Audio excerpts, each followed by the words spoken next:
Hammaga salom bo'ldi. Sizlar bilan Foyoz Sigma. Sizlarga zo'r narsa o'rgatmoqchiman. Hozir men shunday fon qo'yib turibman. Sizlar buni qanday qo'yishni yo qo'yishni bilasizlar, qo'ymaslikni bilasizlar. Qanday qo'yishni bilmaysizlar-da. Men sizlarga shuni o'rgatacaqman. Birinchi o'rinda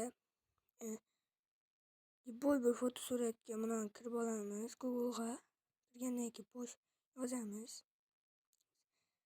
Masalan, hozir men buni iPhone'ning rasmi dedim. iPhone'ning rasmiga kirib, men bunga o'tasizlar. O'tgandan keyin deb aylantirasizlar, men bu yoqqa sal. Deb aylantirasizlar.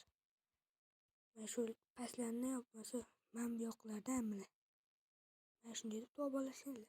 Deb turib, bundan keyin screenshot etib olasizlar. Screenshot etdim mana. Undan keyin chiqib ketamiz.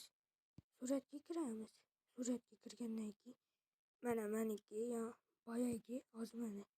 Men uni bosasizlar, tahlillar. Undan keyin qirqish va bir narsa короче. Mana shuni deb turib qirqib olasizlar. Qirqganlaringizdan keyin bittadan qora chiziq qolib ketmasin. Deb qirqib olganlaringizdan keyin mana shuni bosasizlar, saqlash.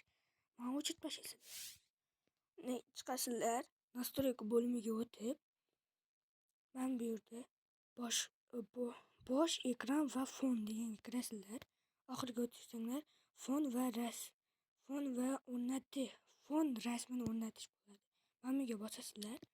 Men buni qo'yib, men buni bossanglar, ana ikkalasini bosasizlar, har ikki sifat o'rnatishni bosasizlar. Nay deb chiqsanglar mana.